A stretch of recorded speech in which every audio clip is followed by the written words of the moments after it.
السلام علیکم ورحمۃ اللہ وبرکاتہ۔ اعوذ باللہ من الشیطان الرجیم، بسم اللہ الرحمن الرحیم۔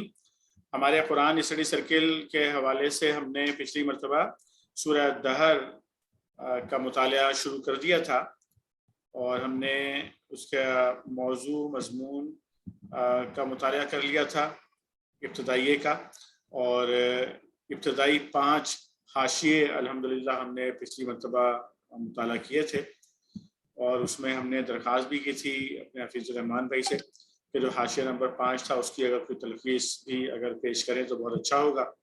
ہم آج کے باقاعدہ آغاز کے لیے دوبارہ سے تلاوت اور ترجمہ رکھیں گے پہلے ہی رکوع کا انشاءاللہ۔ حامد قیوم بھائی سے میں درخواست کروں گا کہ آپ تلاوت اور ترجمہ پیش کیجیے پہلے رکوع کا۔ اعوذ باللہ من الشیطان الرجیم، بسم اللہ الرحمن الرحیم۔ هل أتى على الإنسان حين من الدهر لم يكن شيئا مذكورا إنا خلقنا الإنسان من نطفة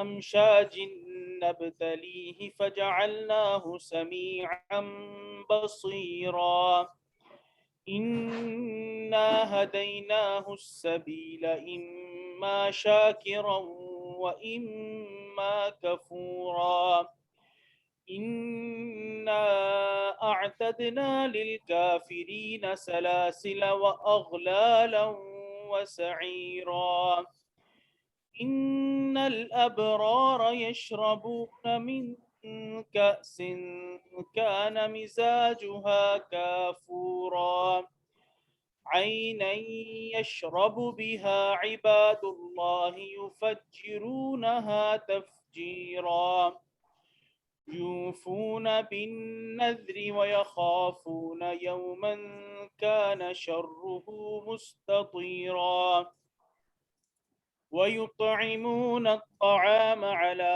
حبه مسكينا ويتيما وأسيرا إنما نطعمكم لوجه الله لا نريد منكم جزاء ولا شكورا إنا نخاف من ربنا يوما عبوسا قمطريرا فوقاهم الله شر ذلك اليوم ولقاهم نضرة وسرورا وجزاهم بما صبروا جنة وحريرا متكئين فيها على الأرائك لا يرون فيها شمسا ولا زمهريرا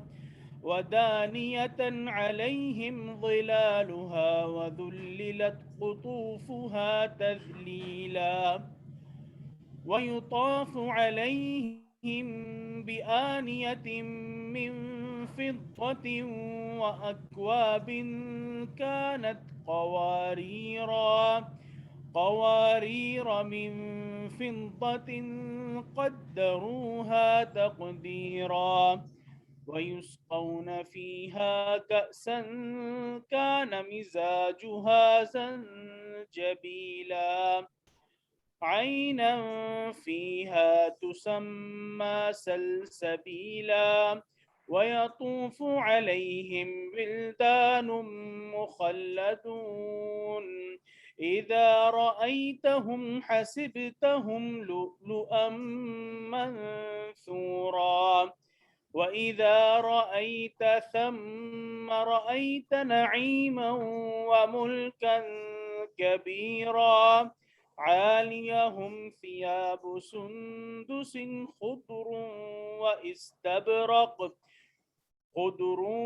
واستبرق وحلوا أساور من فضة وسقاهم ربهم شرابا طهورا إن هذا كان لكم جزاء وكان وكان سعيكم مشكورا.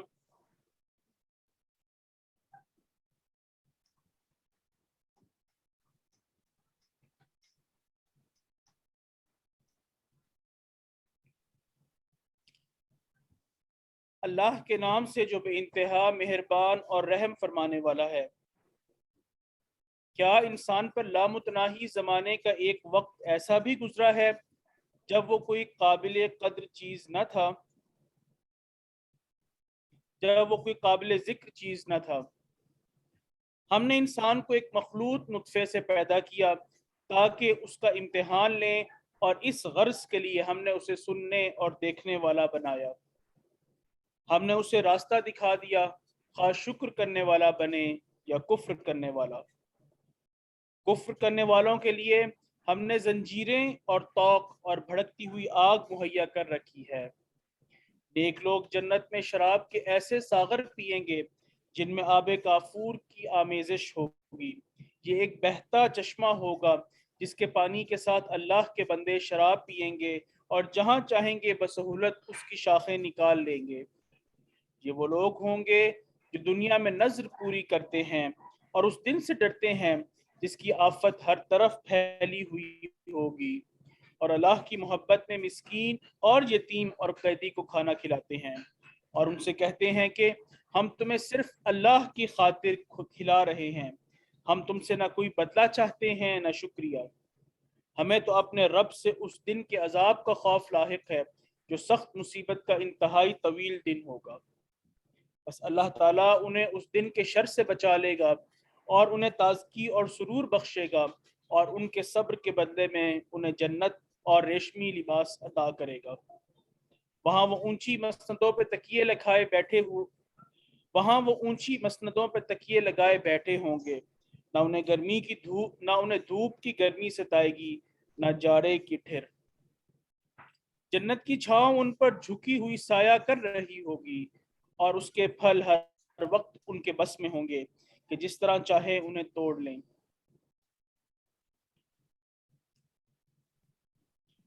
ان کے آگے چاندی کے برتن اور شیشے کے پیالے گرد شکرائے جا رہے ہوں گے۔ شیشے بھی وہ جو چاندی کی قسم کے ہوں گے، اور ان کو منتظمین جنت نے ٹھیک اندازے کے مطابق بھرا ہوگا۔ ان کو وہاں ایسی شراب کے جام پلائے جائیں گے جس میں سونٹھ کی آمیزش ہوگی۔ یہ جنت کا ایک چشمہ ہوگا جسے سلسبیل کہا جاتا ہے۔ ان کی خدمت کے لیے ایسے لڑکے دوڑتے پھر رہے ہوں گے جو ہمیشہ لڑکے ہی رہیں گے۔ تم انہیں دیکھو تو سمجھو کہ موتی ہیں جو بکھیر دیے گئے ہیں۔ وہاں جدھر بھی تم نگاہ ڈالو گے نعمتیں ہی نعمتیں، اور ایک بڑی سلطنت کا سر و سامان تمہیں نظر آئے گا۔ ان کے اوپر باریک ریشم کے سبز لباس اور اطلس و دیبا کے کپڑے ہوں گے۔ ان کو چاندی کے کنگن پہنائے جائیں گے، اور ان کا رب ان کو نہایت پاکیزہ شراب پلائے گا۔ یہ ہے تمہاری جزا اور تمہاری کارگزاری قابل قدر ٹھہری ہے۔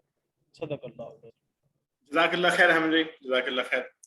تو انشاءاللہ وہیں سے ہم اس کو آغاز کریں گے جہاں پر پچھلی مرتبہ ہم نے جہاں سے روکا تھا، اور یہ ہم نے حاشیہ نمبر 5 تک کا مطالعہ جو ہے وہ کر لیا تھا پچھلی مرتبہ۔ اس میں حفیظ الرحمان بھائی آپ نے کچھ اس پہ تلخیص آج کر سکیں گے آپ؟ جی میں انشاءاللہ کوشش کروں گا جو چیزیں ہم نے کل ان 3 آیات میں ڈسکس کی تھی ٹھیک ہے، تو ریپیٹ کروں ان چیزوں کو۔ ٹھیک ہے، آپ بات کریں پھر انشاءاللہ آگے بڑھیں گے انشاءاللہ۔ جی اعوذ باللہ من الشیطان الرجیم، بسم اللہ الرحمن الرحیم۔ سورہ تحر کی، اس کو سورہ انسان بھی کہتے ہیں، اس کا کل ہم نے 3 آیات کا مطالعہ کیا تھا۔ اس کا میں تھوڑا سا اس کو سمجھ لیں کہ ریویژن یا ریپیٹ کر لیں اس کو ہم۔ پہلی آیات تھی جو بہت ہی واضح اور کلیئر تھی کہ کیا انسان پر لامتناہی زمانے کا ایک وقت ایسا بھی گزرا جب وہ کوئی قابل ذکر چیز نہ تھی، یعنی وہ عرصہ پتہ نہیں کتنا عرصہ، انلمیٹڈ ٹائم یا لمیٹڈ ٹائم، سرٹن ٹائم، جس میں انسان کچھ تھا ہی نہیں، اس کے بعد ہم نے انسان کو ایک مخلوط نطفے سے پیدا کیا. اب انسان کی پیدائش کا سلسلہ آ رہا ہے کہ وہ انسان ملے جلے نطفے سے کہ میل اسپرمس اور فیمیل کی وہ ایک کی اس میں سے وہ انسان بن رہا ہے. یعنی اس ٹائم تک بھی پتہ نہیں ہے کہ وہ کس شکل کا، کس صورت کا یا کس شخصیت کا انسان ہوگا. اب پھر انسان اب وجود میں آتا ہے، آگے آ رہا ہے کہ تاکہ اس کا امتحان لیں. اب یہاں پہ تھوڑی سی کلیئر بات آ رہی ہے کہ یہ دنیا میں انسان کی اور انسان کے لیے دنیا کی اصل حیثیت کیا ہے، کہ وہ اس دنیا میں درختوں یا جانوروں کی طرح نہیں ہے کہ بس وہ اس میں چلتا رہے قانون فطرت کے مطابق اور ایک مدت تک اپنے حصے کا کام کر کے یہیں فنا ہو جائے. ایسا نہیں ہے. اور الگ الگ جیسے رائبوں کی تھیوری کہ یہ دار الجزا ہے یا دار السزا ہے، ایسا نہیں ہے کہ یہ چراگاہ اور تفریح گاہ ہے جیسے کمیونسٹ لوگ، ایتھسٹ لوگ کہتے ہیں کہ بس آئے اور اپنی زندگی گزر گئے، جیسے پانی کا بلبلا آیا اور چلا گیا. ایسا نہیں ہے. یہاں پہ یہ چیز کلیئر ہو رہی ہے. اب جب امتحان ہے تو اس غرض کے لیے اللہ نے صلاحیتیں دی. کیا؟ سننے اور دیکھنے والا بنایا.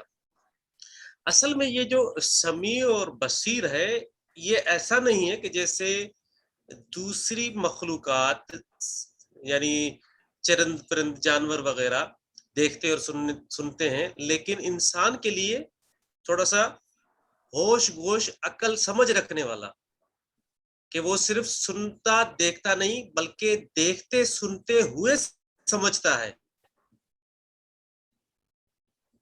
اور آگے آ رہا ہے کہ ہم نے اسے اب دیکھنا، اب یہ کلیئر ہو رہی ہیں چیزیں کہ ہم نے اسے راستہ دکھایا، خواہ شکر کرنے والا بنے یا کفر کرنے والا. اب یہاں پہ کہ ہم نے یہ صلاحیتیں اسے دی کہ سننے دیکھنے کی، سمجھنے کی. اب جو اختیار دیا ہے، یہ راستے ہم نے کھول دیے اس کے سامنے کہ وہ شکر کا راستہ اختیار کرے، کفر کا راستہ اختیار کرے، اور جو راستہ بھی وہ اختیار کرے گا اس کا ذمہ دار وہ خود ہوگا اور اس کی ہی پوچھ گچھ ہوگی. لیکن اس کے لیے بھی اللہ تعالیٰ نے انسان کی ہدایت کے لیے دنیا میں کئی انتظامات کیے ہیں. اس کو ہم نے تھوڑا سا ڈیٹیل میں پڑھا تھا کہ وہ رہنمائی کی کون سی صورتیں تھی کہ جس میں ہر انسان کو علم و عقل کی صلاحیتیں دینے کے ساتھ ایک اخلاقی حص بھی دی گئی، جس کی بدولت وہ فطری طور پر بھلائی اور برائی میں امتیاز کرتا ہے. یعنی وہ جانتا ہے کہ کون سے افعال اور کون سے اوصاف اچھے ہیں، کون سے برے ہیں، کیا صحیح ہے، کیا غلط ہے. اور اس دوران دوسرا جو انسان کو دیا گیا کیا کہ اللہ تعالیٰ نے ضمیر نام یعنی نفس لوامہ کا جو ذکر ہے، وہ ایک چیز انسان کے اندر، یعنی اس کو ہم کلیئرلی ڈیفائن اس طرح کریں کہ وہ ایک الارم دیا گیا ہے. یعنی جب ہم ڈرائیو کرتے ہیں تو 120 کی اسپیڈ ہو تو اوور اسپیڈ کا ایک الارم انڈیکیشن آتی ہے. اس کا مطلب یہ نہیں ہے کہ آپ کی گاڑی بند ہو جائے گی، نو، یو کین کیپ ڈرائیونگ. لیکن وہ ایک الارم آ گیا کہ اب آپ نے 120 کی اسپیڈ کراس کر رہے ہیں. تو انسان کا وہ جو ضمیر نام کی کوئی چیز ہے جو انسان کے اندر ہے، جس کو نفس لوامہ کہا گیا ہے، وہ آپ کو انڈیکیٹ کرتی ہے، ٹوکتی ہے. جب آپ کوئی برائی، کوئی بھی آپ کوئی چیز کر رہے ہیں تو وہ آپ کو روکے گی، بتائے گی، انڈیکیشن کرے گی. ناؤ اگین ڈیسیژن آپ کا ہی ہے کہ آپ نے وہ کنٹینیو کرنی ہے یا رک جانا ہے. اور ایون تیسری انڈیکیشن کہ انسان کے اپنے وجود میں اس کے گرد و پیش زمین سے لے کر آسمان تک جو ساری کائنات میں ہر طرف جو بے شمار نشانیاں پھیلی ہوئی ہیں، وہ آپ کو سب خبر دے رہی ہیں کہ یہ سب کچھ کسی خدا کے بغیر نہیں ہو سکتا، نہ ہی بہت سے خدا شامل ہیں اس کارخانہ ہستی کے بنانے میں. اور ایون آگے پھر وہ فورتھ انڈیکیشن کہ انسان کے اپنی زندگی میں اس کی ہمسر دنیا ساتھ چلتی ہوئی اور اس سے پہلی گزری ہوئی تاریخ جو ہسٹری آپ کے پیچھے آ رہی ہے، گزر چکی ہے، وہ تجربات اور بے شمار واقعات ایسے پیش آئے ہیں، پڑھتے ہیں، سنتے ہیں، دیکھتے ہیں، وہ نشانیاں جو ثابت کرتی ہیں کہ آخر بالا تر حکومت اس پر یا ساری کائنات پر کس کی ہے، اور آگے انسان کی وہ جو 5ویں انڈیکیشن ہم نے پڑھی کہ انسان کی عقل اور اس کی فطرت قطعی طور پر حکم لگاتی ہے کہ جرم کی سزا اور عمدہ خدمات کا صلہ ملنا ضروری ہے۔ اسی بنا پر تو دنیا میں ہر معاشرے میں عدالت کا نظام کسی نہ کسی صورت میں قائم کیا جاتا ہے، اور جو خدمات کو قابل تحسین سمجھا جاتا ہے تو ان کا صلہ دینے کے لیے بھی کوئی نہ کوئی شکل اختیار کی جاتی ہے۔ تو یہاں تک ہم نے ان آیات کا مطالعہ کیا، ابھی انشاءاللہ آگے ہم اس کو لے جائیں گے۔ جی جزاک اللہ خیر جی حافظ الرحمان بھائی۔ اس کے بعد انشاءاللہ آگے ہم چلیں گے اور جو حاشیہ نمبر 6 سے آج کا مطالعہ کا آغاز کریں گے۔ میں عالمگیر بھائی سے درخواست کروں گا کہ آپ شروع کیجیے گا۔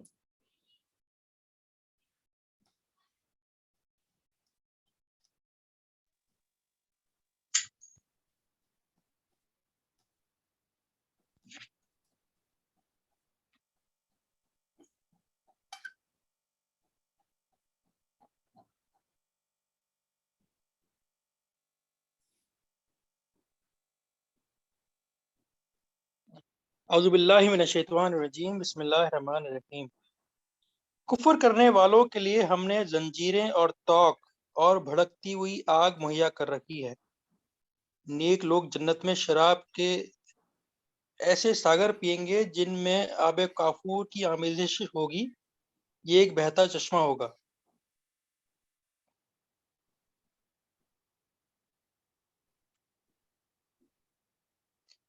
حاشیہ نمبر 6 ہے۔ اصل میں لفظ ابرار استعمال ہوا ہے جس سے مراد وہ لوگ ہیں جنہوں نے اپنے رب کی اطاعت کا حق ادا کیا ہو، اس کے عائد کیے ہوئے فرائض بجا لائے ہوں اور اس کے منع کیے ہوئے افعال سے اجتناب کیا ہو۔ حاشیہ نمبر 7،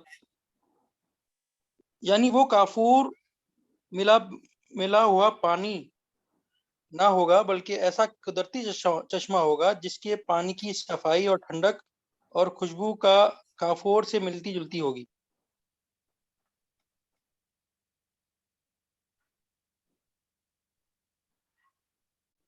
جس کے پانی کے ساتھ اللہ کے بندے شراب پئیں گے اور جہاں چاہیں گے بسہولت اس کی شاخیں نکال لیں گے۔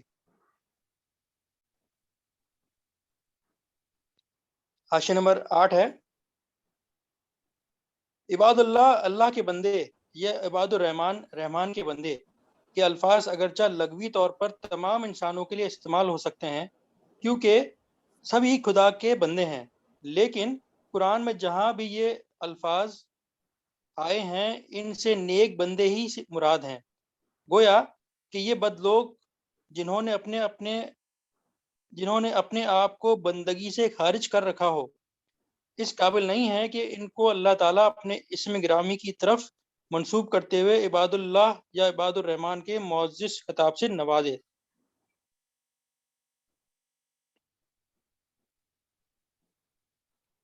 حاشیہ نمبر 9 ہے۔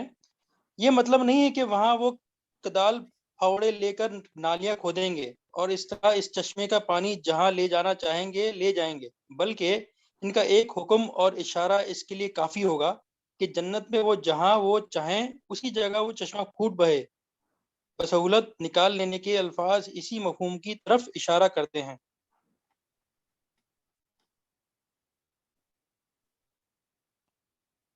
یہ وہ لوگ ہوں گے جو دنیا میں نظر پوری کرتے ہیں۔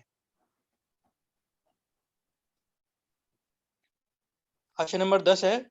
نظر پوری کرنے کا ایک مفہوم یہ ہے کہ جو کچھ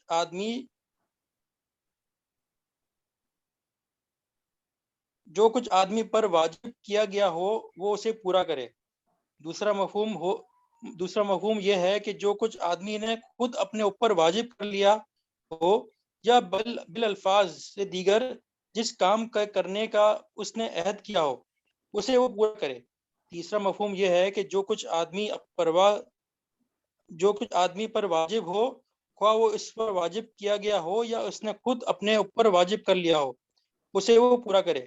ان تینوں مفہومات میں سے زیادہ معروف مفہوم دوسرا ہے، اور عام طور پر لفظ نظر سے ہی مراد لیا جاتا ہے۔ بہرحال یہاں ان لوگوں کی تعریف یا تو اس لحاظ سے کی گئی ہے کہ وہ اللہ تعالیٰ کے عائد کردہ واجبات کو پورا کرتے ہیں، یا اس لحاظ سے کی گئی ہے کہ وہ ایسے نیک لوگ ہیں جو خیر اور بھلائی کے کام اللہ نے ان پر واجب نہیں کیے ہیں، ان کو بھی انجام دینے کا جب وہ اللہ سے عہد کر لیتے ہیں تو اسے پورا کرتے ہیں، کجا ان واجبات کو ادا کرنے میں کسی قسم کی کوتاہی کریں جو اللہ نے ان پر عائد فرمائے ہیں۔ جہاں تک نظر کے احکام کا تعلق ہے، ان کو مختصر طور پر ہم تفہیم القرآن جلد اول البقرہ حاشیہ 310 میں بیان کر چکے ہیں، لیکن مناسب معلوم ہوتا ہے کہ یہاں ان کو ذرا تفصیل کے ساتھ بیان کر دیا جائے تاکہ لوگ نظر کے معاملے میں جو غلطیاں کرتے ہیں یا جو غلط فہمیاں لوگوں میں پائی جاتی ہیں ان سے بچ سکیں اور نظر کے صحیح قواعد سے واقف ہو جائیں۔ نمبر 1 ہے، فقہ نے نظر کی 4 قسمیں بیان کی ہیں۔ ایک یہ کہ ایک آدمی اللہ سے یہ عہد کرے کہ وہ اس کی رضا کی خاطر فلاں نیک کام کرے گا۔ دوسرے یہ کہ وہ اس بات کی نظر مانے کہ اللہ نے میری فلاں حاجت پوری کر دی تو میں شکرانے میں فلاں نیک کام کروں گا۔ ان دونوں قسموں کی نظروں کو فقہ کی اصطلاح میں نظر تبرر نیکی کی نظر کہتے ہیں، اور اس پر اتفاق ہے کہ اسے پورا کرنا واجب ہے۔ تیسرے یہ کہ آدمی کو کوئی ناجائز کام کرنے یا کوئی واجب کام نہ کرنے کا عہد کر لے۔ چوتھے یہ کہ آدمی کوئی مباح کام کرنے کو اپنے اوپر لازم کر لے یا کوئی مستحب کام نہ کرنے کا یا کوئی خلاف اولا کام کرنے کا عہد کر لے۔ ان دونوں قسموں کی نظروں کو فقہ کی اصطلاح میں نظر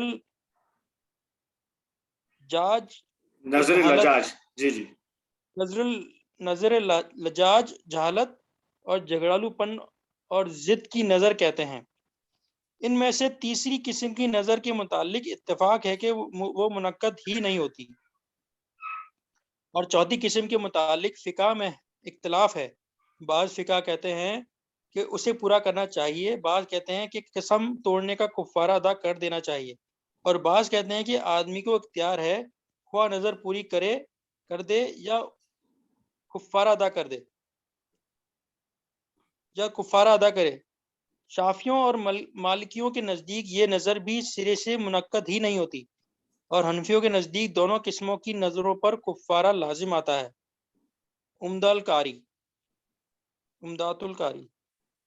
نمبر 2 ہے، متعدد احادیث سے معلوم ہوتا ہے کہ نبی صلی اللہ علیہ وآلہ وسلم نے ایسی نظر ماننے سے منع فرمایا ہے جو یہ سمجھتے ہوئے مانی جائے کہ اس سے تقدیر بدل جائے گی، یا جس میں کوئی نیک کام اللہ کی رضا کے لیے بطور شکر کرنے کے بجائے آدمی اللہ تعالیٰ کو بطور معاوضہ پیش کرے کہ آپ میرا یہ کام کر دیں تو میں آپ کے لیے فلاں نیک کام کر دوں گا۔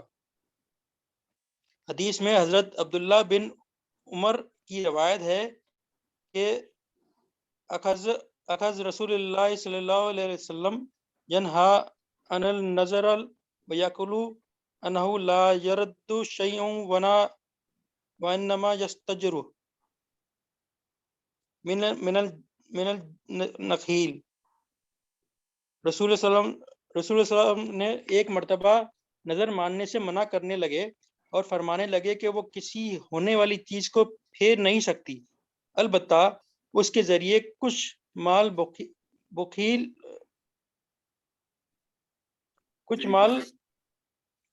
بخیل سے اس کے ذریعے سے کچھ مال بخیل سے نکلوا لیا جاتا ہے۔ مسلم ابو داؤد۔ حدیث کے آخری فقرے کا مطلب یہ ہے کہ بخیل یوں تو رائے خدا میں مال نکالنے والا نہ تھا، نظر کے ذریعے اس لالچ میں وہ کچھ خیرات کر دیتا ہے کہ شاید میں یہ معاوضہ قبول کر کے اللہ تعالیٰ اس کے لیے تقدیر بدل دے۔ دوسری روایت حضرت عبداللہ بن عمر سے یہ روایت یہ ہے کہ رسول صلی اللہ علیہ وسلم نے فرمایا نظر نہ کوئی کام پہلے کرا سکتی ہے نہ کسی ہوتے کام میں تاخیر کرا سکتی ہے، البتہ اس کے ذریعے سے کچھ مال بخیل کے ہاتھ سے نکلوایا جاتا ہے، بخاری و مسلم۔ ایک اور روایت میں کہتے ہیں کہ حضور نے نظر ماننے سے منع کیا اور فرمایا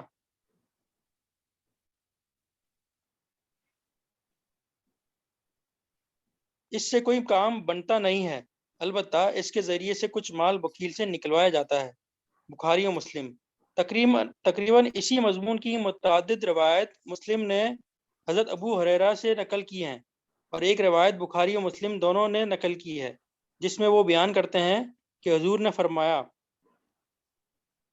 در حقیقت نظر ابن آدم کو کوئی ایسی چیز نہیں دلوا سکتی جو اللہ نے اس کے لیے مقدر نہ فرمائی ہو، لیکن نظر ہوتی تقدیر کے مطابق ہی ہے کہ اس کے ذریعے سے تقدیر الہی وہ چیز بخیل کے پاس سے نکال لاتی ہے جسے وہ کسی اور طرح نکالنے والا نہ تھا۔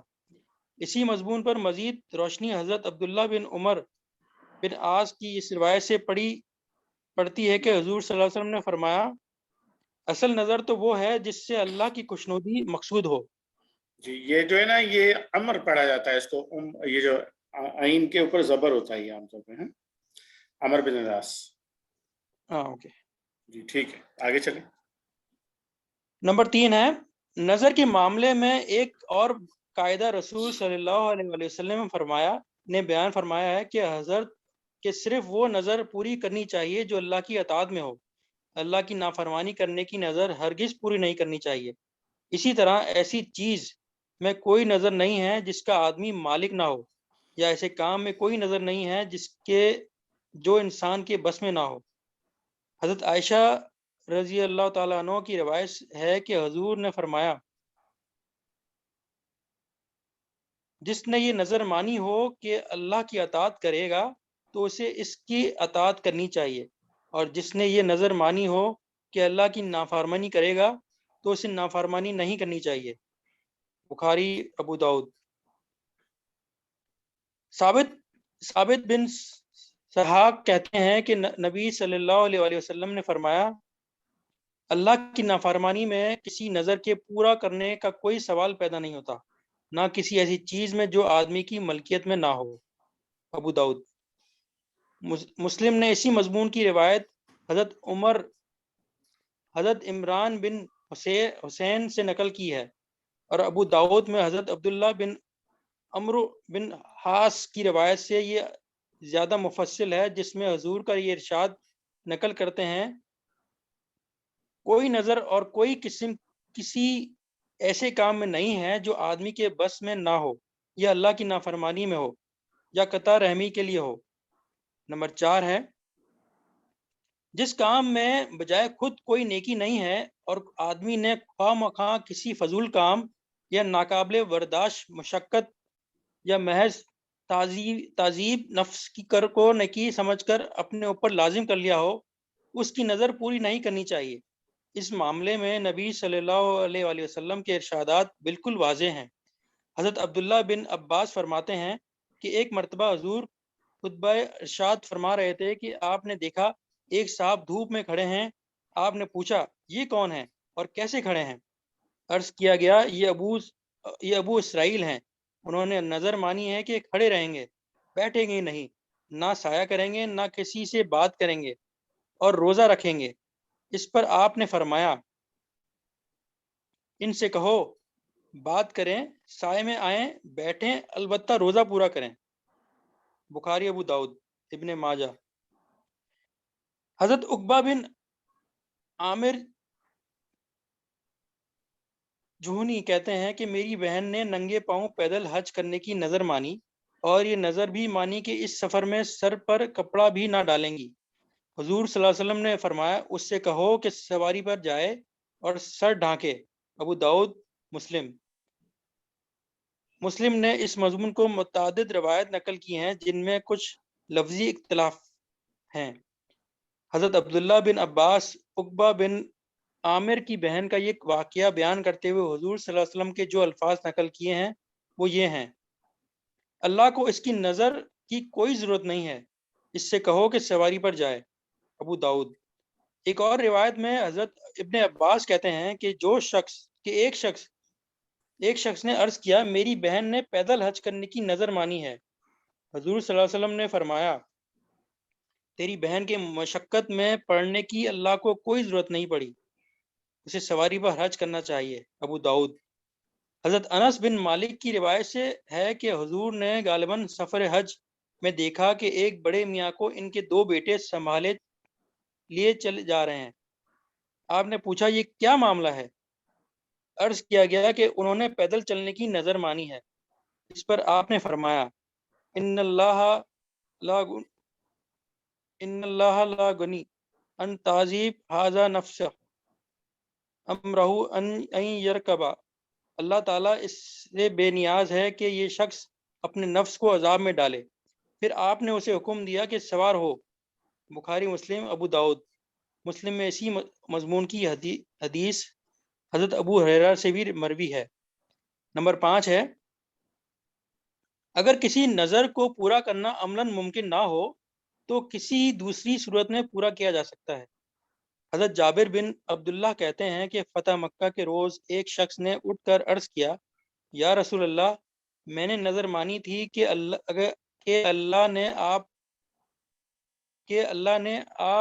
اللہ نے مکہ آپ کے ہاتھ پر فتح کر دیا تو میں بیت المقدس میں 2 رکعت نماز پڑھوں گا۔ حضور نے فرمایا، یہیں پڑھ لے۔ اس نے پھر پوچھا، آپ نے پھر وہی جواب دیا۔ اس نے پھر پوچھا، آپ نے فرمایا، شانکا اذن، اچھا تو تیری مرضی۔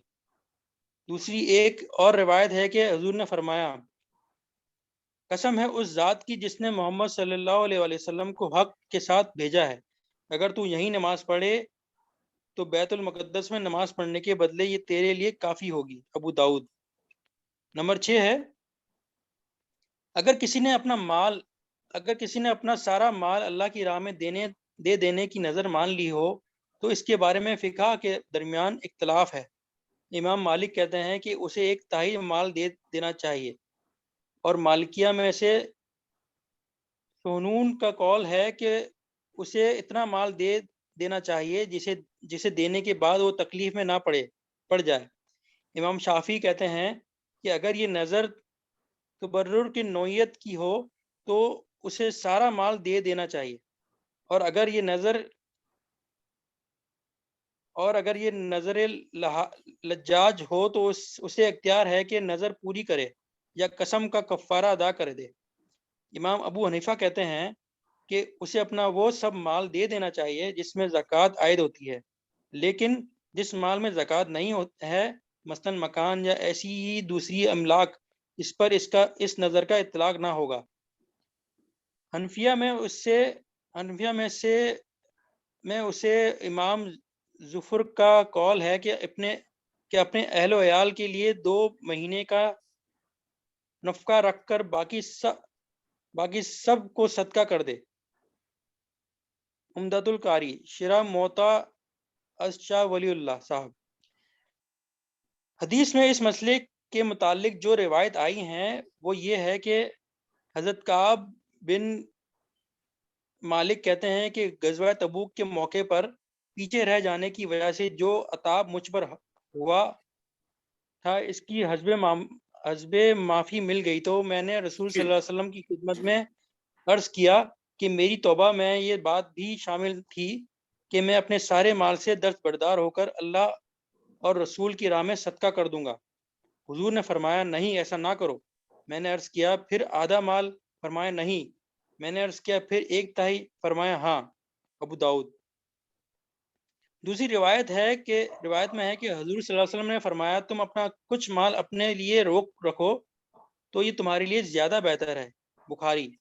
امام زہری کہتے ہیں کہ مجھے یہ خبر پہنچی ہے کہ حضرت ابو لبابہ نے جن پر اسی غزوہ تبوک کے معاملے میں عطاب ہوا تھا، حضور صلی اللہ علیہ وسلم سے عرض کیا، میں اللہ اور اس کے رسول کی راہ میں صدقہ کے طور پر اپنے سارے مال سے دستبردار ہوتا ہوں۔ حضور نے جواب دیا، تمہارے لیے اس میں سے صرف 1/3 دے دینا کافی ہے. موتا. نمبر 7 ہے اسلام قبول کرنے سے پہلے اگر کسی شخص نے کسی نیک کام کی نظر مانی ہو تو کیا اسلام قبول کرنے کے بعد اسے پورا کیا جائے؟ نبی صلی اللہ علیہ وسلم کا فتویٰ اس بارے میں یہ ہے کہ اسے پورا کیا جائے. بخاری، ابو داؤد اور تحاوی میں حضرت عمر کے متعلق روایت ہے کہ انہوں نے زمانہ جاہلیت میں نظر مانی تھی کہ ایک رات اور بردیت باز ایک دن بروایت باز ایک دن مسجد حرام میں اعتکاف کریں گے. اسلام لانے کے بعد انہوں نے حضور صلی اللہ علیہ وسلم سے فتویٰ پوچھا تو آپ نے فرمایا اپنی نظر پوری کرو. بعض فقہا نے حضور کے اس ارشاد کا مطلب لیا ہے کہ ایسا کرنا واجب ہے اور بعض نے یہ مطلب لیا ہے کہ یہ مستحب ہے. نمبر 8 ہے میت کے ذمے اگر کوئی نظر رہ گئی ہو تو اسے پورا کرنا وارثوں پر واجب ہے یا نہیں. اس مسئلے میں فقہا کے درمیان اختلاف ہے. امام احمد، اسحاق بن راہویہ، ابو سور اور ظاہریہ کہتے ہیں کہ میت کے ذمے اگر روزے یا نماز کی نظر رہ گئی ہو تو وارثوں پر اس کا ادا کرنا واجب ہے. حنفیہ کہتے ہیں کہ نظر اگر بدنی عبادت نماز یا روزہ ہو تو وارثوں پر اس کا پورا کرنا واجب نہیں ہے، اور اگر مالی عبادت کی ہو اور مرنے والے نے اپنے وارثوں کو اسے پورا کرنے کی وصیت نہ کی ہو تو اسے بھی پورا کرنا واجب نہیں ہے. البتہ اگر اس نے وصیت کی ہو تو اس کے ترکے میں سے 1/3 کی حد تک نظر پوری کرنی واجب ہوگی. مالکیہ کا مذہب بھی اس سے ملتا جلتا ہے اور شافعیہ کہتے ہیں کہ نظر اگر غیر مالی عبادت کی ہو یا مالی عبادت کی ہو اور میت نے کوئی ترکہ نہ چھوڑا ہو تو اسے پورا کرنا وارثوں پر واجب نہیں ہے، اور اگر میت نے ترکہ چھوڑا ہو تو وارثوں پر مالی عبادت کی نظر پوری کرنا واجب ہے، خواہ اس نے وصیت کی ہو یا نہ کی ہو. شرح مسلم. حدیث میں اس مسئلے کے متعلق حضرت عبداللہ بن عباس کی روایت ہے کہ حضرت سعد بن عبادہ نے رسول صلی اللہ علیہ وسلم سے فتویٰ پوچھا کہ میری ماں کا انتقال ہو گیا ہے اور ان کے ذمے ایک نظر تھی جو انہوں نے پوری نہیں کی تھی. حضور نے فرمایا کہ تم اس کی طرف سے پوری کر دو. ابو داؤد و مسلم. دوسری روایت ابن عباس سے یہ ہے کہ ایک عورت نے بحری سفر کیا اور نظر مانی کہ اگر میں زندہ سلامت واپس پہنچ گئی تو 1 مہینے کے روزے رکھوں گی. واپس آنے کے بعد اس کا انتقال ہو گیا اور وہ مر گئی. اس کی بہن یا بیٹی نے آ کر رسول صلی اللہ علیہ وسلم سے پوچھا اور آپ نے فرمایا کہ اس کی طرف سے تو روزے رکھ لے. ابو داؤد. ایسی ایک روایت ابو داؤد نے حضرت بریدہ سے نقل کی ہے کہ ایک عورت نے حضور صلی اللہ علیہ وسلم سے اسی طرح کا مسئلہ پوچھا اور آپ نے اسے وہی جواب دیا جو اوپر مذکور ہوا ہے. ان روایت میں چونکہ یہ بات صاف نہیں ہے کہ حضور صلی اللہ علیہ وسلم کے یہ ارشادات اور جواب کے معنی وجوب کے معنی میں تھے، ارشادات وجوب کے معنی میں تھے یا استحباب کے معنی میں. اور حضرت سعد بن عبادہ کی والدہ کی نظر کے معاملے میں یہ واضح نہیں ہے کہ وہ مالی عبادت کے بارے میں تھی یا بدنی عبادت کے بارے میں. اسی بنا پر فقہا کے درمیان اس مسئلے میں اختلافات ہوئے ہیں. نمبر 9 ہے غلط اور ناجائز نوعیت کی نظر کے معاملے میں یہ بات تو صاف ہے کہ اسے پورا نہیں کرنا چاہیے. البتہ اس مسئلے میں اختلاف ہے کہ اس پر کفارہ لازم آتا ہے یا نہیں. اس مسئلے میں چونکہ روایت مختلف ہے اس لیے فقہا کے مسالک بھی مختلف ہیں. ایک قسم کی روایت میں یہ آیا ہے کہ حضور صلی اللہ علیہ وسلم نے ایسی صورت میں کفارہ کا حکم دیا ہے. مثلا حضرت عائشہ کی یہ روایت کہ حضور نے فرمایا معصیت میں کوئی نظر نہیں ہے اور اس کا کفارہ قسم توڑنے کا کفارہ ہے. ابو داؤد. عقبہ بن عامر جہنی کی بہن کے معاملے میں جس کا ذکر اوپر نمبر 4 میں گزر چکا ہے، نبی صلی اللہ علیہ وسلم نے حکم دیا کہ وہ اپنی نظر توڑ دیں اور 3 دن کے روزے رکھیں۔ مسلم ابو داؤد۔ ایک اور عورت کے معاملے میں بھی جس نے پیدل حج کی نظر مانی تھی، حضور نے حکم دیا کہ وہ سواری پر حج کے لیے جائے اور قسم کا کفارہ ادا کر دے۔ ابو داؤد۔ ابن عباس کی روایت ہے کہ حضور نے فرمایا،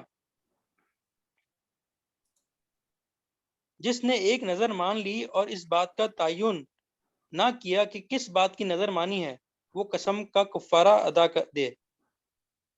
دے، اور جس نے معصیت کی نظر مانی وہ قسم کا کفارہ دے، اور جس نے ایسی نظر مانی جسے پورا کرنے کی وہ قدرت نہ رکھتا ہو وہ قسم کا کفارہ دے، اور جس نے ایسی نظر مانی جسے وہ پورا کر سکتا ہو وہ اسے پورا کرے۔ ابو داؤد۔ دوسری طرف وہ احادیث ہیں جن سے معلوم ہوتا ہے کہ اس صورت میں کفارہ نہیں ہے۔ اوپر نمبر 4 میں جن صحاب کا ذکر آیا ہے کہ انہوں نے دھوپ میں کھڑے رہنے اور کسی سے بات نہ کرنے کی نظر مانی تھی، ان کا قصہ نقل کرنے کے امام مالک نے موطا میں لکھا ہے کہ مجھے کسی ذریعے سے بھی یہ معلوم نہیں ہوا کہ حضور نے ان کو نظر توڑنے کا حکم دینے کے ساتھ یہ بھی حکم دیا ہو کہ وہ کفارہ ادا کریں۔ حضرت عبداللہ بن عمرو بن عاص کی روایت ہے کہ رسول صلی اللہ علیہ وسلم نے فرمایا،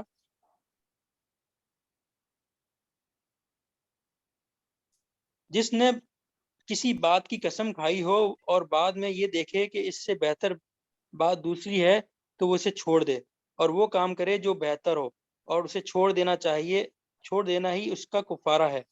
ابو داؤد۔ بہقی کہتے ہیں کہ یہ حدیث اور حضرت ابو ہریرہ کی روایت ہے کہ جو کام بہتر ہے وہ کرے اور یہی اس کا کفارہ ہے، ثابت نہیں ہے۔ کفارہ ہے، ثابت نہیں ہے۔ امام نووی ان حدیث پر بحث کرتے ہوئے شرح مسلم میں لکھتے ہیں کہ امام مالک، شافعی، ابو حنیفہ، داؤد ظاہری اور جمہور علماء کہتے ہیں کہ معصیت کی نظر باطل ہے اور اسے پورا نہ کرنے پر کفارہ لازم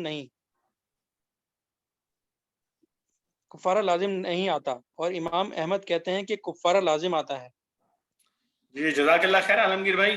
الحمدللہ یہ آج ہم نے بہت ہی تفصیل کے ساتھ جو ہے نظر کے حوالے سے مطالعہ کیا ہے، اور مولانا نے بھی یہاں پر بہت طویل اور اچھا اس کا ڈسکشن جو ہے اس کے ہر پہلو کا یہاں پر احاطہ کر لیا ہے۔ تو آج کے نشست میں ماشاءاللہ ہمارے حفیظ الرحمان بھائی نے بھی جو پچھلی مرتبہ ہم نے مطالعہ کیا تھا اس کی تلخیص بھی پیش کی، اور جو شکر اور کفر کے حوالے سے بھی انہوں نے آج اپنی تلخیص جو ہے وہ ہمارے سامنے یہاں پہ رکھی، اور نظر کے حوالے سے بھی ہم نے بات کی ہے۔ تو آگے ابھی ہم مطالعہ نہیں کریں گے، مطالعے کو یہیں پہ روکیں گے۔ اگر اس حوالے سے جو بھی ہم نے جو پڑھا ہے اس حوالے سے کوئی کنفیوژن ہے یا کوئی بات کرنا چاہتے ہیں کوئی بھائی تو بات کر سکتے ہیں ابھی، وہ انشاءاللہ پھر جو ہے نا ہم یہیں پہ اختتام کریں گے پروگرام کا آج کے۔ جی حامد بھائی، یہ ساری پڑھ کے تو مذاق کے علاوہ یہی ذہن میں آتا ہے کہ انسان نظر نہ ہی مانے تو بہتر ہے، ویسے ہی اللہ کے احکامات پورے کرتا رہے، اور جس چیز کی کمی بیشی ہے اللہ سے دعا مانگتا رہے، وہ زیادہ بہتر ہے، نہ کہ نظر کوئی مان لے اور پھر اس چکر میں پڑ جائے کہ کفارہ دینا ہے یا نہیں دینا، یا دیا جائے گا کہ نہیں۔ تو اس سے یہی سمجھ آئی کہ بس نظر نہ ہی مانی جائے۔ جی جی میں حامد کریم بھائی کی بات کو یوں کروں کہ سم ٹائمز کیا ہوتا ہے حامد بھائی کہ یعنی ایک ایسی چیز نارمل لائف میں چلتے چلتے اچانک آ جاتی ہے جب بندے کو کوئی راستہ نظر نہیں آتا۔ اب انسان ہے نا، تو اب انسان سے اللہ تو نہیں ڈائریکٹ اس کو کہے گا، اب وہ اللہ سے مانگتا ہے کہ اللہ جلدی سے، خدا نہ خواستہ کسی کا بچہ بیمار ہو جاتا ہے، اچانک ایسی کوئی چیز آ جاتی ہے تو بندہ وہ کہتا ہے کہ اب اس سے کیسے نکلوں، حالانکہ وہ ٹریٹمنٹ لے رہا ہے، دوائی لے رہا ہے، ہر چیز کر رہا ہے، لیکن پھر بھی تو وہ یعنی ایک راستہ ہے کہ یہ آپ کو وہ صدقہ، وہ نظر ماننا کہ اللہ اگر یہ آفت، یہ پریشانی ہٹ جائے تو یعنی یہ ہے کہ بندہ فیسلٹیٹ کرے، سہولت دے، اپنے آپ کو مشقت میں نہ ڈالے کہ وہ نکل نہ پائے اس سے، وہ یعنی ایزی، آسانی سے روزے رکھنے کی نظر یا قربانی کرنے کی نظر یا صدقہ دے دینے کی نظر، یہ اس طرح، یہ میں جہاں تک دیکھتا ہوں کہ شاید ہماری جنریشن میں یہ چیزیں بہت کم ہو گئی ہیں۔ شاید ہمارا لنک وہ کمزور ہو گیا ہے. جو ہمارے والدین میں یا یعنی بڑوں میں تھا بچپن میں، والدہ چھوٹی چھوٹی چیزوں پہ بھی تو اللہ یہ ہو جاتا میں یہ کر لوں گی، یعنی it was like 5 rupees 10 rupees 5 روپے دے دینا، یا اس طرح ایسی چیزیں یوز ٹو تھی گھروں میں، وہ شاید ہمارے آج کل کمزور ہو گئی ہیں. تو یہ بڑا واضح انداز میں بہت سی غیر ضروری چیزیں جو ابھی نظر آ رہی ہیں، خاص کر کے ہمارے اپنے پاکستانی معاشرے میں، ہر تقریباً میں تو ہر صوبے میں، ہر علاقے میں یہاں پہ پیر پرست یا اس طرح کی چیزیں ہیں، وہ 7 چکر لگائیں گے، پیدل پیر کی منت مانی ہے. منت کا کانسیپٹ یہاں پہ پاکستان میں یہ ہو گیا کہ منت کا مطلب ہے کہ وہ درگاہ میں جانا، وہاں منت کا مطلب ہے یہاں سے جو بکرے لے کر پھر وہ وہاں جانا ہے کہیں پہ بھی. اب میں کسی بھی اولیاء کرام کا نام نہیں لے رہا ہوں، تو وہاں جا کے منت وہ وہاں پہ ہوگی. اور اگر پوچھا جائے تو بھائی گھر پہ کیوں نہیں، ارے یار یہ جو ہے وہ اولیاء کرام اللہ سے جڑے ہوئے ہیں یہاں پہ، یعنی پڑھے لکھے لوگ، یہاں پہ قبول ہونے کے زیادہ چانسز ہیں. ہم تو گناہ گار ہیں، ہمارے جو گھر ہیں وہ اتنے وہ نہیں ہیں. بہرحال یہ چیزیں بڑی کلیئر ہوتی ہیں، اور یہی ہے قرآن کو ہم نے آسان کر دیا. لقد یسرنا القرآن، یہی آسان ہے، اور یہی وہ ہمیں دور رکھتے ہیں کہ یار ترجمے تفسیر سے نہیں پڑھنا، بھٹک جاؤ گے. بھٹک نہیں جائیں گے، بیسیکلی وہ لوگ کھل جائیں گے ہمارے سامنے. جزاک اللہ خیر. جزاک اللہ خیر. جزاک اللہ. کوئی اور بھائی بات کرنا چاہیں اس نقطے پر؟ جی حامد بھائی، ایکچولی میں نے بھی 1-2 چیزیں پوچھنی ہیں، اس سے ریلیٹڈ تو نہیں ہے، لیکن وہ پچھلی 2 نشستوں میں میرے ذہن میں آئی تھی، پھر میں نے کہا وہ ٹائم کی وجہ سے، لیکن مختصر میں پوچھوں گا کہ جماعت میں ہمارے عالم کا کورس کرایا جاتا ہے کہیں، جیسے منصورہ وغیرہ میں، یا معلومات کے لیے؟ جی جماعت کے کافی سارے مدارس ہیں جی، بہت سارے مدارس ہیں، بلکہ باقاعدہ ایک وفاق المدارس ہے جو امتحان لیتا ہے، اس میں 5 وفاق ہیں بنیادی طور پر، تو اس میں ایک جماعت اسلامی کا بھی ہے. اچھا، تو باقاعدہ عالم جو ہے وہ فارغ ہوتے ہیں؟ باقاعدہ علماء کے کورس ہوتے ہیں، اس کے بعد فتاوا کے کورسز ہوتے ہیں، اسپیشلائزیشنز ہوتی ہیں، بلکہ اب تو کئی ادارے مولانا مودودی کے لٹریچر میں اسپیشلائزیشن کروا رہے ہیں. مطلب کہ پہلے یہ بھی میرا دوسرا سوال ہے. جو عالم کا کورس ہوتا ہے، پہلے وہ عالم کا کورس ہوتا ہے، پھر مفتی کا کورس ہوتا ہے، اس کے بعد مولانا مودودی کے لٹریچر کا تخصص کا کورس ہوتا ہے. ایک کورس میں لے رہا ہوں ابھی اس میں سے. اچھا، ماشاء اللہ. تو یہ جو ہماری جو ہم پڑھ رہے ہیں ابھی تفہیم القرآن، یہ بھی کسی ان کورس میں شامل ہے، کی گئی ہے؟ یہ جو جماعت کے جو مدارس ہیں ان میں یہ پڑھائی جاتی ہے جی. پڑھائی جی معذرت کے ساتھ میاں صاحب، آپ کی ڈسکنیکٹ ہو گیا. میں کیا کورسز کے حوالے سے آپ کچھ بتا رہے تھے؟ جی میں بتا رہا تھا کہ جو باقاعدہ جو کورسز کروائے جاتے ہیں، جس طرح سے علماء کے کورسز ہوتے ہیں پورے، وہ تمام کروائے جاتے ہیں. پھر اس کے بعد تخصص کے کافی سارے ادارے جماعت کے لوگوں نے بنا لیے ہیں، کہ جس میں مختلف حوالوں سے جو جتنے بھی جدید پرابلمز آ رہی ہیں اس میں تخصص کروا رہے ہیں. جیسے حلال اور حرام کے مسائل ہیں، اور ویسٹ کے لیے جو حلال اور حرام کے ایشوز ہوتے ہیں اس کے اوپر کئی ادارے بن گئے ہیں جماعت کے لوگوں کے جو اس میں کام کر رہے ہیں. پھر وہ کئی ادارے ہیں جو کہ مولانا مودودی کا جتنا لٹریچر ہے اس میں پھر تخصص کرواتے ہیں، اسپیشلائزیشن کرواتے ہیں اس کے اندر.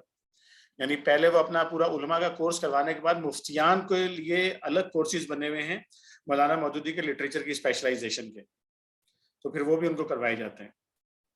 تو یہ تفہیم القرآن بھی پڑھائی جاتی ہے.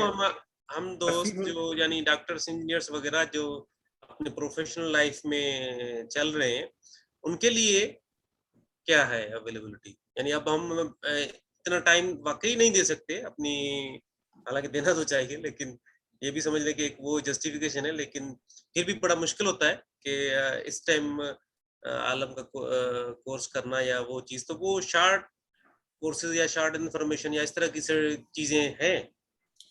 دیکھیں وہ تو پھر اس طرح کے کورسز لوگوں نے، مطلب وہ پھر کوئی سرٹیفکیٹ کورسز تو اس طرح سے نہیں کہہ سکتے، لیکن جیسے ابھی میں نے کراچی سے کچھ ہیں علماء کرام، تو انہوں نے تخصص فکر الاستاذ مودودی کے نام سے انہوں نے کئی کورسز جو ہے نا ڈیزائن کیے ہوئے ہیں. جس میں سے ایک کورس وہ علماء کرام کو کروا رہے ہیں, دوسرا کورس جو ہے وہ جن لوگوں نے ماسٹرز وغیرہ کیا ہوا ان لوگوں کو کروا رہے ہیں.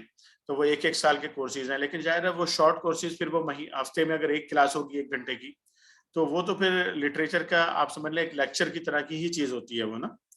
لیکن جس طرح کا آپ عالم کا کورس چاہ رہے ہیں, تو جو چیز جس کے لیے جتنا ٹائم ریکوائرڈ ہے وہ ٹائم تو دینا پڑتا ہے. مطلب اگر آپ ٹائم نہیں دے سکتے تو پھر تو وہ چیزیں ساری کرنا, جیسے اگر آپ چاہیں کہ حدیث میں کوئی اسپیشلائزیشن کر لیں یا قرآن میں کوئی اسپیشلائزیشن کر لیں, تو اس طرح کی اسپیشلائزیشن تو نہیں ہو سکتی. لیکن یہ ہے کہ مطلب کہ بھئی کچھ چیزیں ہیں جس طرح سے اب ہم یہ پڑھ رہے ہیں تفہیم القرآن, مطلب یہ ایک پڑھے لکھے لوگوں کے لیے ایک ایفرٹ ہے نا. مطلب آپ یہ کورس ہے, یہ ایسا کام بہت سارے لوگ نہیں کر رہے ہیں, مطلب یہ کام کم لوگ کر رہے ہیں جو ابھی ہم لوگ کر رہے ہیں جو کام نا. الحمدللہ. تو یہ بھی الحمدللہ اسپیشلائزیشن ہی ہے کہ ہم پوری تفہیم القرآن کو حرف بہ حرف پڑھ رہے ہیں. مطلب بہت سارے لوگ ہیں جو کہ اسٹڈی سرکلز کے اندر اس طرح سے نہیں پڑھتے جس طرح ہم پڑھ رہے ہیں, بلکہ وہ یہ ہوتا ہے کہ لوگ وہ آئیڈیا کر لیتے ہیں کہ یار سب لوگ اپنا اپنا تھوڑا تھوڑا پڑھ کر آئے ہیں, کوئی پڑھ کر آتا ہے کوئی نہیں پڑھ کر آتا, پھر اس کے اوپر ڈسکشن ہو جاتا ہے, کوئی ایک صاحب بیان کر دیتے ہیں اس کو, تو اس کو وہ اسٹڈی سرکل کنسیڈر کر لیتے ہیں. لیکن جس طرح ابھی ہم ریڈنگ کر رہے ہیں, حرف بائی حرف ریڈنگ کر رہے ہیں ہم لوگ, اور پھر ڈسکشن بھی کر رہے ہیں, تو یہ بھی ایک آپ سمجھیں کہ ایک طرح سے یہ اسپیشلائزیشن ہی ہے, یہ بھی کسٹمائزڈ. ہاں, لیکن وہ ساجد بھائی کا سوال تھا, ساجد بھائی کا سوال فارمل علماء والی ایجوکیشن کا تھا, تو وہ باقاعدہ مدارس ہیں اس کے, جماعت کے بڑے مدارس ہیں بہت سارے, اور اس کے اندر کورسز جو لوگ ماسٹرز کر لیتے ہیں ان کے لیے بھی کورسز ہیں. اور اس میں یہ بات بھی ذہن میں رکھیں کہ جو اسلامک یونیورسٹی اسلام آباد ہے, اس کی جو فاؤنڈیشن ہے وہ بھی پوری کی پوری اس کی فاؤنڈیشن جماعت اسلامی کے لوگوں نے ہی رکھی ہے. تو وہاں پر جتنے کورسز ڈیزائن ہوئے ہوئے ہیں وہ کورسز آپ سمجھ لیجئے کہ اس میں سے زیادہ تر کورسز کی جو بنیاد ہے وہ مولانا کی فکر ہی, یعنی مولانا نے جو فریم ورک بنایا تھا نا مدینہ منورہ کی طیبہ یونیورسٹی بنانے کے لیے, طیبہ یونیورسٹی جو مدینہ منورہ کی, اس کا فریم ورک مولانا مودودی رحمۃ اللہ علیہ نے بنایا تھا پورا. تو یہ ان کی پورا ڈیزائن کیا ہوا ہے, پورا نیٹ ورک جو ہے نا, تو اسی فریم ورک کے اوپر اسلامک یونیورسٹی اسلام آباد بھی بنی ہوئی ہے. تو اس پوری فکر اور اس پوری سوچ کے حوالے سے, یعنی اسلامی نظام اور اسلام کی اقامت کے حوالے سے, یہ پورے اسپیشلائزڈ آپ سمجھ لیجیے افراد بھی تیار ہو رہے ہیں, پی ایچ ڈی لیول تک کے افراد تیار ہو رہے ہیں. اسی لیے جب ہم یہ دعویٰ کرتے ہیں نا کہ ہمارے پاس بے شمار لوگ موجود ہیں, تو اس کا مطلب صرف یہ نہیں ہوتا کہ ہم نے کوئی ایسی کلاسوں میں بٹھا کے لوگوں کو پڑھا لیا ہے, بلکہ وہ لوگ کہ جو یونیورسٹیوں سے باقاعدہ مختلف ٹاپکس پر فارغ التحصیل ہیں, اسلامی قانون کے اندر, اسلامی معیشت کے اندر, اسلامی جو عدالتی نظام ہے اس کے اندر, یا اسلامی تعلیمی نظام کے اندر بے شمار لوگ موجود ہیں الحمدللہ. اور اب ایک بڑی اچھی چیز یہ ہوئی ہے کہ لوگوں نے اپنے اپنے طور پہ نا انسٹیٹیوشنز بنانے کا کام بھی شروع کر دیا ہے, اور ماشاءاللہ کافی گرو کر رہے ہیں سب لوگ. کلیئر ہوا ہے ساجد بھائی؟ جی حامد بھائی کلیئر ہوا ہے. یہ آخری جو بات آپ نے کی کہ لوگوں نے اپنے انسٹیٹیوٹ بنانے شروع کر دیے, تو وہ جماعت کی طرف سے اجازت کے ساتھ انہوں نے کی. اصل میں دو طرح کی چیزیں ہوتی ہیں نا, کیونکہ جماعت کوئی لوگوں کو روکتی تو نہیں ہے کہ وہ اپنے طور پہ کوئی ایکسپینشن کرنا چاہیں. دو طرح سے کام ہوتا ہے. ایک وہ کام ہوتا ہے جو جماعت بحیثیت جماعت کے فیصلہ کر کے کرواتی ہے نا, تو وہ ادارے جماعت کو جواب دہ ہوتے ہیں, اور وہ لازم ہوتا ہے ان کے لیے کہ جماعت کی پالیسی کو 100% فالو کریں. اور پھر اس کے ساتھ جماعت اپنے لوگوں کو اس بات کی اجازت دیتی ہے کہ آپ اپنے طور پہ ایکسپینشن کے لیے جس طرح چاہے کام کریں. تو بعض لوگ اس آزادی سے یہ فائدہ اٹھاتے ہیں پھر کہ وہ اپنے طور پہ مختلف گروپس تشکیل دے لیتے ہیں, اور اپنی تھاٹ کے لحاظ سے یہ اسی طرح سمجھ لیجیے جس طرح بزنسز میں ہوتا ہے نا, کہ آپ انٹرپرینیورز کو موقع دیتے ہیں کہ بھئی یہ جو ہے نا تمہارے لیے موقع ہے, جس طرح تم اس کو نئے آئیڈیا لانا چاہو تو لے آؤ تم, اور اگر وہ نیا آئیڈیا چل جائے اور بعد میں جماعت اس کو اڈاپٹ کرنا چاہے تو جماعت اڈاپٹ بھی کر لیتی ہے. پھر ان اداروں کو بعض اوقات یہ ہوتا ہے کہ جماعت پھر اس کو اپنی اس میں سرپرستی میں لے لیتی ہے. پھر ٹھیک, رائٹ, بہت شکریہ. تو نظر کے حوالے سے چیز کلیئر ہو گئی ہے, اس کا مطلب ہے کہ آج ہم نے تفصیلی پڑھ لیا ہے. بس اس میں بنیادی چیز یہ بات ذہن میں رہنی چاہیے جو ہم نے شروع میں پڑھی تھی, اور جس کی طرف حفیظ بھائی نے بھی بات کی, کہ یہ کوئی ایسا، یہ اس تصور کے ساتھ اس بات کو ہمیں کلیئر کرنا چاہیے لوگوں کے ذہنوں میں کہ پہلی بات تو یہ کہ یہ اس تصور کے ساتھ نہیں ہونی چاہیے کہ ہم اللہ تعالیٰ سے کوئی جو ہے نا وہ خرید و فروخت کا معاملہ کر رہے ہیں کہ آپ میرے لیے یہ کرو گے تو میں آپ کے لیے یہ کروں گا، بلکہ بعض جس طرح کنڈیشنز ہوتی ہیں، مطلب بعض صورتیں ایسی ہوتی ہیں کہ چونکہ ایسا اسی لیے اس کو منع نہیں کیا گیا، اس سے روکا نہیں گیا ہے کہ یہ آپ نظر نہ مانیں بالکل بھی. تو لیکن اس میں جو بنیاد ہے اس کی پہلی بات یہ ہونی چاہیے کہ نظر صرف اللہ تعالیٰ سے ہی بندے کو ماننی ہے. نظر اگر جو ہے وہ کسی پیر فقیر یا کسی اور کسی زندہ مردہ یا کسی اور مخلوق سے کے بارے میں یا اس سے وہ نظر مانتا ہے تو وہ بالکل بھی جائز نہیں ہے. وہ نظر صرف اللہ سے ہی آپ جائز ہے، اور اس میں چونکہ انسان کا مطلب کبھی ایسی فطری طور پہ ایسی کیفیت ہوتی ہے جس طرح حفیظ بھائی نے بتایا کہ بندہ ڈیسپریٹ ہوتا ہے اور پھر وہ سوچتا ہے کہ اللہ اگر میرا یہ کام ہو جائے تو میں جو ہے اتنے نفل پڑھ لوں گا اور میں جو ہے یہ اتنا جو ہے اپنا مال خرچ کر دوں گا آپ کی راہ کے اندر. تو بغیر یہ کیے ہوئے کہ وہ اللہ تعالیٰ سے کوئی بے کا معاملہ کر رہا ہے، وہ صرف اپنی ایک آزاد مرضی سے جو ہے نا وہ اللہ تعالیٰ سے ایک وعدہ، ایک سمجھ لیجیے ایک قسم کا وعدہ ہے کہ وہ اللہ تعالیٰ سے وعدہ کر لیتا ہے کہ اگر میرا ایک کام ہو جائے تو میں یہ جو ہے نا کروں گا اس نیکی کو. تو یہ انسان کر سکتا ہے اور اسی وجہ سے اس کے سارے احکامات ہم نے ڈسکس کیے ہیں. لیکن اب جو بہتری ہے اس کے اندر، جو بہتر طریقہ ہے وہ تو یہی ہے کہ بندہ جو ہے ان شرائط سے اور ان ساری چیزوں سے ماورا ہو اور اللہ تعالیٰ سے اتنی دوستی اور اتنا تعلق اس کا ہو بندے کا کہ اس کو ان ساری چیزوں کی ضرورت نہ پڑے. بس وہ اللہ تعالیٰ سے دعا کرے ہر کام کے لیے، اور اپنے جو بھی مسائل ہیں اس میں بندے کا اللہ سے اتنا تعلق ہونا چاہیے کہ وہ اللہ تعالیٰ سے دعا کر کے یا اللہ تعالیٰ پہ بھروسہ کر کے جو ہے نا وہ اپنے مسائل کو حل کروا لے.